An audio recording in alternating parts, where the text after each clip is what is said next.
Now, I know I'm big on hyperbole. I know I have called every movie from Princess and the Frog to Game Night to A League of Their Own better than Citizen Kane, and I know that my dying words will one day be Orson Welles was a punk-ass bitch.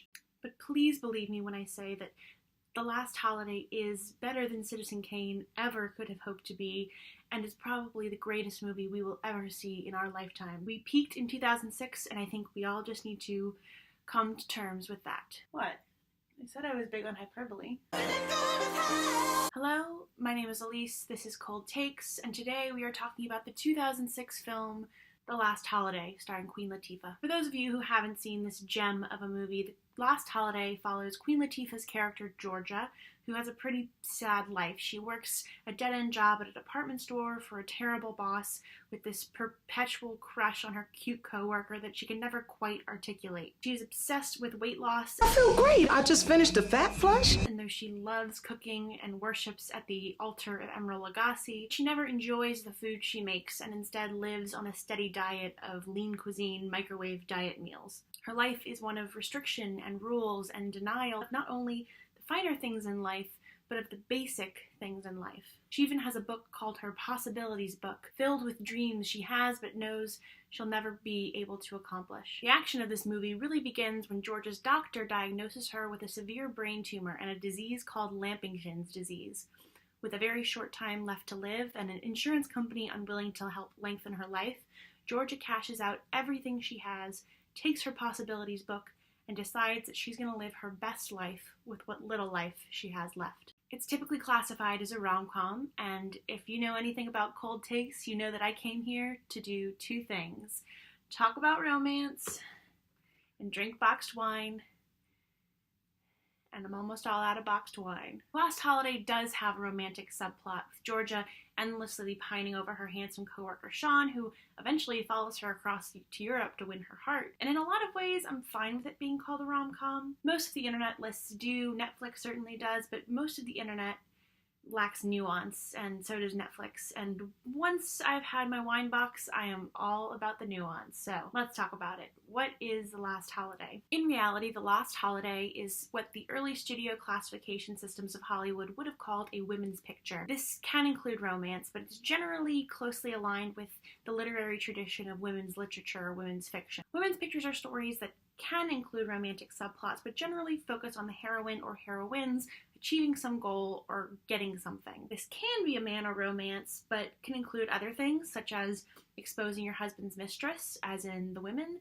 surviving wartime, as in Tender Comrade, or surviving family life and life as a woman, as in Little Women. And what does Georgia want? What makes this a women's picture instead of a rom-com? What makes this movie so special? Why do I keep a physical copy of it wherever I go, just in case the world ends and I get to meet the aliens and can show them one movie, and this is the one that I would pick? Georgia wants to live, and she wants to live deliciously. Wouldst thou like to live deliciously? At what she thinks is the end of her life, all she wants to do is go on adventures, eat the best food, and take all of the chances that she never let herself take before. What I love about this movie is that it's unapologetically about a fat woman living her best life, and it has lessons to teach everyone, not just the fat women who go see movies, lessons about life. The movie is set at the new year, which is when the majority of us are surrounded and hounded by ads from diet companies and gyms begging us to set our New Year's resolutions to make ourselves thinner and hotter and ready for bikini beach season in July. Most of these resolutions, let's be honest, aren't really by companies who are interested in making you better, but companies that are interested in selling you a product, using your New Year's guilt and your guilt about what you ate at Christmas or Hanukkah or the New Year to sell you something. In the beginning of the film, we see Georgia cook this grand Emerald Lagasse meal only to give it to the next door neighbor because she has to eat a lean cuisine diet meal. Our culture has told her that enjoying the fruits of her labor, this meal that she really loved cooking, is wrong and guilty and making her worse. It tells her that her own life and enjoyment of her own life is less important than fitting our cultural standards of beauty. The Last Holiday is, at its heart, about rejecting cultural norms, about saying, no, I'm going to live my best life no matter what the cost is, a beautiful story of transgression and a celebration of transgression. At the new year, when we're bombarded by ads and imagery that tells us we're not worth it, The Last Holiday is pretty much the perfect antidote. It features a fat black woman deciding that her joy is more important than cultural rules. It's more important than what anyone would say about her. She eats what she wants and drinks what she wants and does what she wants and wear what she wants. And the joy that she exudes from those choices makes her infinitely more beautiful than she was at the beginning of the movie, when she's miserable and trapped within the social confines of her world. And the best part about this movie, which is a sharp contrast to the 1950s film on which it's based, where the man doesn't die of Lampington's disease but does get hit by a car, is that once she realizes she isn't dying, she doesn't go back to her quiet, unassuming life. She decides that now that she gets to live, she's going to live that one precious life with all of the joy and all the passion that she had when she thought she was dying. She commits herself to her own happiness. And in doing so, she shows all of us that the new year should be about becoming our best selves, but not the way that the diet industry or any other giant corporation will tell you to do it. It's about becoming our best selves as our happiest selves. It's about doing the things that we love, pursuing our passions, living deliciously. Now here at Cold Takes, we try to celebrate film. And this year I'm trying to do a collection of video essays and just love letters to movies that I love.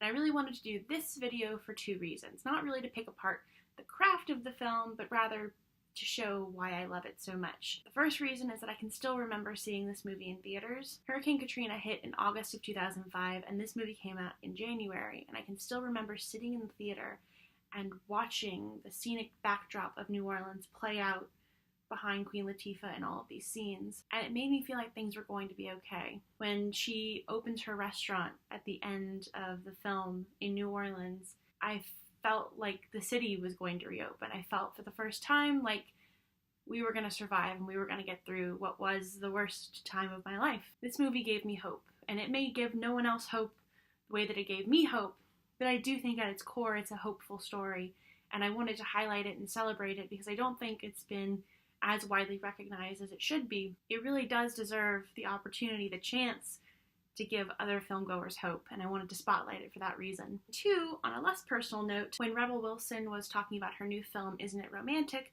she called herself the first plus-size woman to be in a rom-com, which clearly isn't true. One, the movie that she is in is a parody of a rom-com, so I'm not really even entirely sure that counts, but two, Monique and Queen Latifah have both been leads of rom-coms. And the reason that her statement upset me wasn't really because it was false, but because Isn't It Romantic, as I mentioned, is a film parody that ultimately reinforces what fat people are already told in the media already, that we don't deserve rom-coms. We aren't naturally the leads of these kind of stories, and therefore some sort of magic or trickery has to make them happen for us.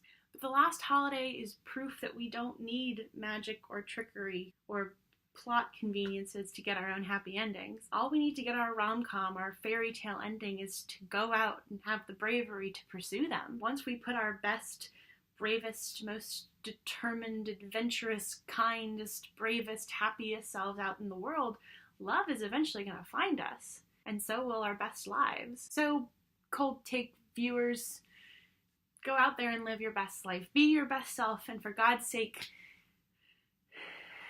bring me more boxed wine. That all sounds so good. Will he have the same specials tomorrow night? No. Chef Didier never creates the same menu twice.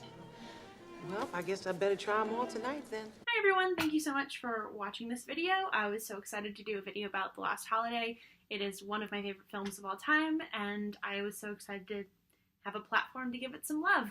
If you like the kind of videos that I do, some video essays, some rants, some kind of highlight videos like this, I would love for you to go over to Patreon, my link's in the description, to suggest some topics. And if you want to get some exclusive content, you can give anything from $1 on upwards to help support the channel and help me make more videos. Comment below on what your favorite rom-com is, and I might feature it in my big February Valentine's Day rom-com extravaganza. Thanks guys so much. I'll see you next time. Bye.